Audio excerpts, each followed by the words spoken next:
How is Ben McCollum doing in the transfer portal here in the early stages of his tenure as Iowa men's basketball head coach? Well, the answer to that question really depends on who you ask. Some people are concerned because Iowa has seemingly missed on some people, some athletes in that portal that were connected to Iowa in the early stages of their portal recruitment. Athletes committing to the likes of Wisconsin or Nebraska. Iowa's lost a couple of their players, one to Nebraska, one to TCU, a couple to Creighton. But Iowa has added several players from a very successful Missouri Valley Conference team. Of course, we know that's the Drake Bulldogs. We know that's where Ben McCollum coached last year. He had an in, so we expected that. How excited should we be about some of these additions? Well, we're going to be talking about one of those additions today.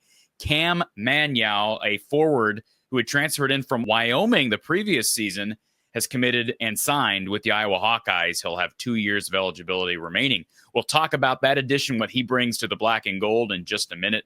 But first, a big thank you to IFC down in Bondurant. That's Iowa Floor Covering. They are our official sponsor for this From the Hawkeye of the Storm recruiting video this afternoon. Give them a call if you have a DIY flooring project on hand, or if your subcontractor or contractor has questions about flooring supplies, materials, etc. 515-379-7000. That's 515-379-7000. Selling great products and great service down in the heart of central Iowa in Bondurant. IowaFloorCovering.com. So Cam Manyawu commits and signs with the Hawkeyes via the transfer portal. He is a Ben McCollum prospect. He was added to the Bulldogs roster during the previous offseason. He played 1 year at Wyoming. So what do we know about this young man?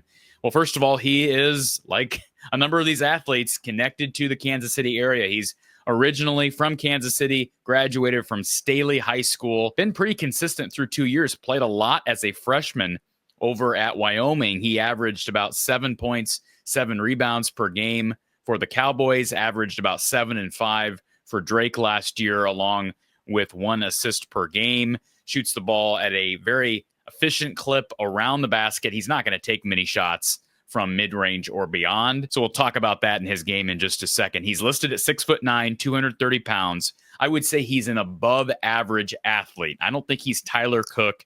I don't even think he's Seydou Traore, but he is strong. I do think sometimes, including myself, we tend to look at guys that don't have exceptional averages at the mid-major level and think these guys just aren't Power 4 high major material. That's not always the case. In fact, if you look at some of the guys, even that Iowa State brought in, or some of the more successful programs across the country, some of the building blocks featured guys that were good, but maybe not great at the mid-major level. That is Cam Manyawu. And keep in mind, he's only played 2 years of mid-major ball, each for different coaches. He moved to Drake after Jeff Linder resigned as the head coach at Wyoming and took an assistant coaching role at Texas Tech. So he's been under 2 different coaching staffs. He's been consistent both places. You watch him on tape, as I mentioned earlier, very good athlete. You see a lot of pick and roll action with point guard Bennett Sturtz, who of course was the first commit to the Ben McCollum era at Iowa. So expect to see more of that.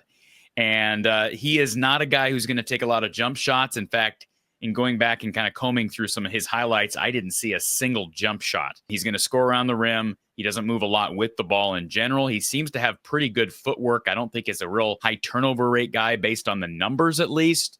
And he's not going to put you in precarious situations. He's a good shot blocker on the defensive end. He's a good rebounder. I'd like to see his rebounding numbers a little bit higher. I would expect as an upperclassman, those numbers will go up, because he actually averaged 7 rebounds per game at Wyoming, just 5 this past year at Drake. If you look at his per 40 numbers, they were basically the same, very consistent from year 1 to year 2. So maybe he takes that jump, but it is at a different level of play as he moves into the Big Ten. He doesn't have a ton of post moves down low. Like I said, he's not going to get in real precarious situations and shuffle his feet a lot. It doesn't appear. And again, the numbers don't indicate that. He's not going to stretch the floor, not going to shoot much from the mid-range. He's only taken a handful of threes in his career. I don't think he's made a single three.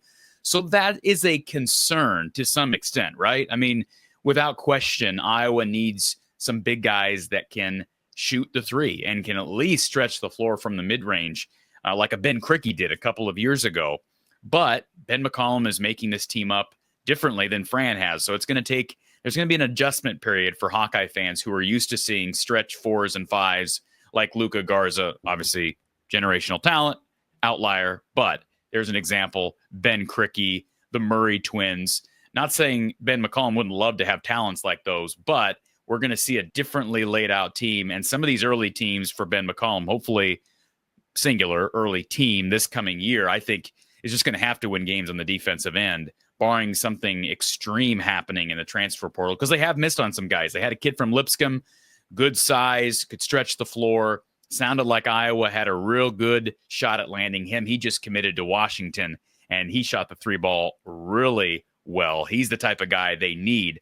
But Cam Manyawu will give them toughness down low. He'll give them good, solid experience. He works great with Bennett Sturts in that pick and roll action, and he's a solid rebounder. He's going to be a solid defender. If you look at his stats from year 1 to year 2, Wyoming to Drake, none of the stats really stand out except 2. And that's blocks per game and steals per game, or I should say blocks per 40, steals per 40. Both of those numbers went up. So that's positive. His defense improved under Coach Ben McCollum. So one would anticipate that it will improve in year 3, year 2 under McCollum. Another concern to watch for, this is a number that is not going to bode well moving forward if it's not improved upon. His free throw percentage actually went down slightly from year 1 to year 2, but he's been hovering in the 50s.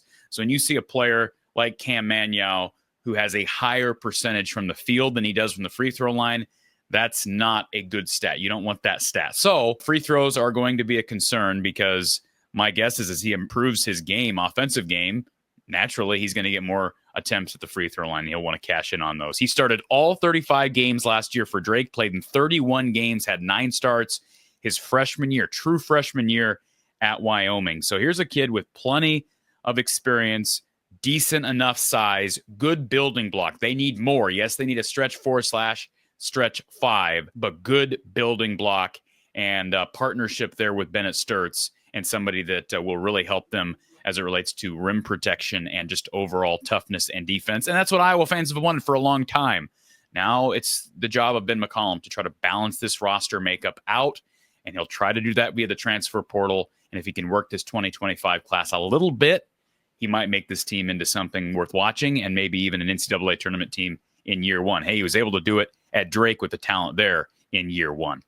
Folks, keep it locked right here, because we'll continue to talk about the latest with Iowa men's basketball, Iowa women's basketball, Iowa football. And I got to give a big shout out to our friend over on YouTube. This was on a video I posted to Josh Dix the other day. He said, can we please get some content on the players coming in from Drake? Why do we care about players who don't want to be here? Move on. Let's have some videos about the dudes that actually want to be here. All right, I got you, Danny. I understand. Hey, we got to talk about the players that are leaving, especially someone like Josh Dix that some people thought would actually return. He did not, and now we're talking about the Drake players. But, hey, I'm not going to be posting 2, 3, 4 videos a day. That's just not going to happen. We've been posting content every single day, basically, since this news of the Ben McCollum hire occurred. We'll continue to do that. Keep it locked right here, folks. Hit that like button. It helps us in the algorithm. Have a great Sunday. We'll talk to you soon.